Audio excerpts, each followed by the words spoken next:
Didik TV KPM. Baik, tadi cikgu dah pun terangkan kepada murid-murid semua format dan juga teknik macam mana kita nak dapat markah, nak skor A, dan sekarang ni kita nak teruskan dengan bahagian A. Okey, sebelum tu kita nak tahu jugalah cikgu, bagi perniagaan kertas 2 ni untuk berapa bahagian yang ada sebenarnya yang kita perlu jawab, cikgu? Okey Ria, seperti yang cikgu telah beritahu tadi, perniagaan kertas 2 kita ada 3 bahagian. Bahagian A, bahagian B dan bahagian C. Untuk segmen pada kali ini, cikgu akan ajar bahagian A dahulu. Bagaimana cara untuk kita dapatkan cemerlang di bahagian A. Okey, jom Ria kita tengok, kita belajar sama-sama. Okey, bahagian A. Dalam bahagian A ni arah soalannya rendah dan sederhana. Okey, dia melibatkan pengetahuan, pemahaman dan juga aplikasi. Markah pecahan soalannya juga kecil-kecil. Maksudnya dia tak besar, pecahan markah dia kecil-kecil, dan setiap pecahan soalan itu topiknya berbeza-beza. Maksudnya soalan 1A, 1B dan 1C itu dia tidak sama topiknya. Jom kita tengok contoh soalannya. Okey, ini contoh soalan. Puan Hani berhasrat untuk membuka kedai runcit di Banting, Selangor yang diberi nama Kedai Runcit Mesra. Okey, dia ada bagi gambar kedai runcit. Kemudian berdasarkan peta di atas, 1A, terangkan faktor lokasi sebagai penyumbang memulakan perniagaan, 4 markah. 1B, jelaskan kepentingan struktur organisasi kepada perniagaan, 2 markah. 1C, mengapakah penyata pendapatan penting kepada usahawan, 4 markah. Okay, kalau kita tengok dalam soalan ni, 1A, 1B, 1C, semuanya topiknya berbeza-beza. Tapi dalam soalan, sekiranya dia bagi gambar, ini namanya stimulus. Stimulus. Maksudnya dia ada gambar. Jadi apabila soalan nombor 1 ni, apabila dia suruh merujuk gambar, maka kita perlu jawab berdasarkan gambar yang diberikan. Okay, kita tengok bagaimana cara untuk menulis jawapan. Terangkan faktor lokasi sebagai penyumbang memulakan perniagaan. 1A tadi. Yang pertama, kita kena tengok dahulu kata tugasnya. Okay, kata tugasnya di sini ialah terangkan. Terangkan apa yang dia nak. Dia nak murid-murid beri fakta dan juga huraian. Jadi, markah di sini 4, maka isi jawapan kamu mestilah ada 4. Jadi, bagaimana penulisan jawapannya? Biasakan dengan menulis ayat pemula dahulu. Ataupun ada juga anak murid yang biasa dengan perkataan kepala ayat. Kenapa? Untuk mengelakkan daripada terkena penalti. Kita bukan main bola sepak je, Ria. Ada penalti. Dalam exam pun, dalam peperiksaan pun kita ada penalti. Okey, bagaimana pemula ayat itu? Begini caranya. Faktor lokasi, ambil semula daripada soalan ini. Jadikan dia sebagai pemula ayat ataupun kepala ayat. Faktor lokasi sebagai penyumbang memulakan perniagaan ialah terdapat kemudahan infrastruktur seperti parkir. Inilah yang dikatakan terangkan tadi tu. Fakta disusuli dengan huraian. Dengan merujuk pada gambar rajah tersebut tadi. Okey, kemudian lokasi yang strategik kerana berhampiran dengan sekolah.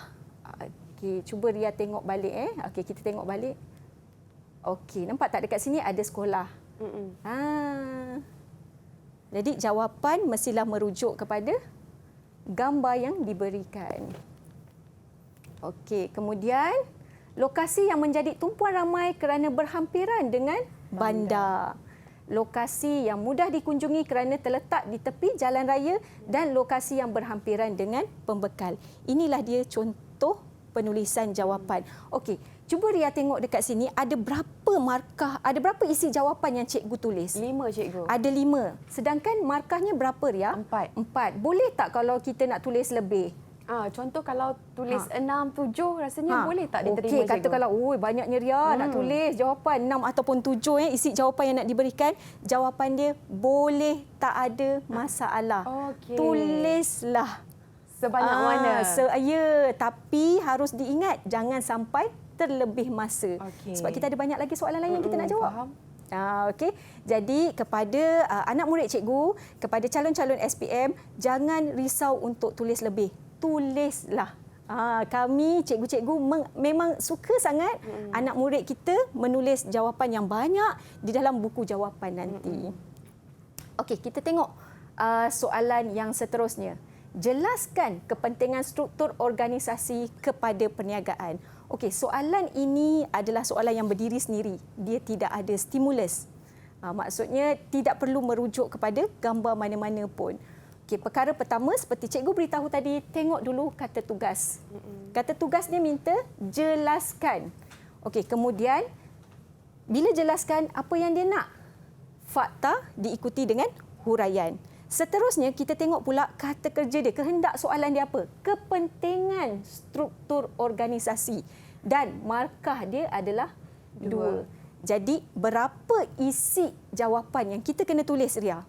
2, cikgu. 2. Tengok kalau 2 maksudnya 2 isi jawapan yang kita perlu tulis. Jadi seperti yang cikgu beritahu tadi, mulakan jawapan dengan pemula ayat untuk elakkan daripada terkena apa tadi, Ria? Penalti. Okey. Jadi sekarang ni struktur organisasi. Apa itu struktur organisasi? Struktur organisasi ni kamu ingat je dekat sekolah tu ada carta organisasi. Itulah struktur organisasi. Menariknya mata pelajaran perniagaan ni kita boleh fikir secara logik.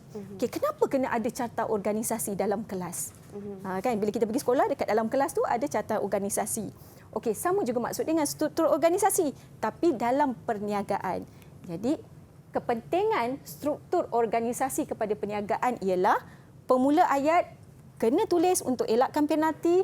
Yang pertama, menunjukkan pembahagian kerja ataupun pengagihan tugas. Okey, kemudian pekerja tahu tanggungjawab dan tugas masing-masing.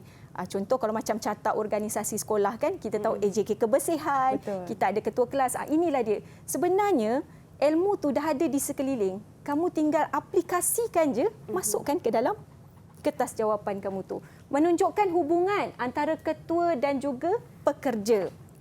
Dan yang terakhir, menunjukkan hierarki pengurusan. Maksudnya menunjukkan perbezaan jawatan tersebut. Okey, ini soalan 1B. Kemudian kita tengok pula soalan 1C. Mengapa penyata pendapatan penting kepada usahawan? Sama juga dengan C ni, soalan C ni dia berdiri sendiri.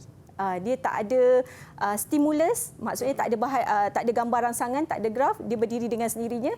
Jadi kita jawab tak perlu merujuk kepada gambar itu tadi. Okey, mengapakah penyata pendapatan penting kepada usahawan? 4 markah. Tengok dulu markah dia. Maksudnya ada 4 isi jawapan yang perlu ditulis. Kata tugas dia ialah mengapakah. Mengapakah ini? Apa kehendak dia? Minta untuk murid berikan sebab kenapa. Okey. Kehendak soalan dia, kata kerjanya ialah penyata pendapatan. Sebab tu tadi kan Ria, cikgu bagi tahu kalau anak murid betul-betul buat kerja khusus tu bersungguh-sungguh, follow rapat-rapat cikgunya, tak ada masalah lagi dah. Memang boleh jawab pun. Memang ini pun ada dalam kertas 3. Dia dah tahu dah, dia dah boleh jawab dah. Okey. Penyata pendapatan penting kepada usahawan. Yang pertama, untuk mengetahui kedudukan keuangan syarikat.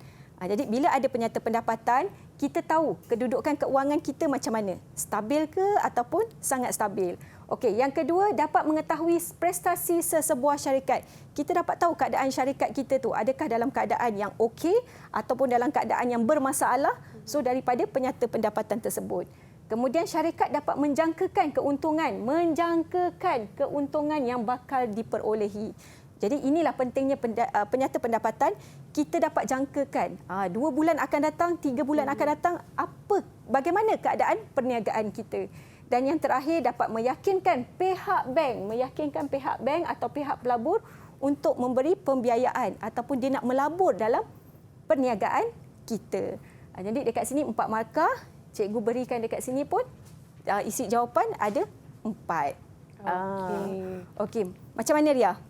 Rasanya senang cikgu andai kata kita betul-betul mengikut apa yang markah peruntukan berapa dan kita tahu Kata kata tugas dan juga jangan abaikan penalti tadi cikgu. Ya, betul. Itu yang penting.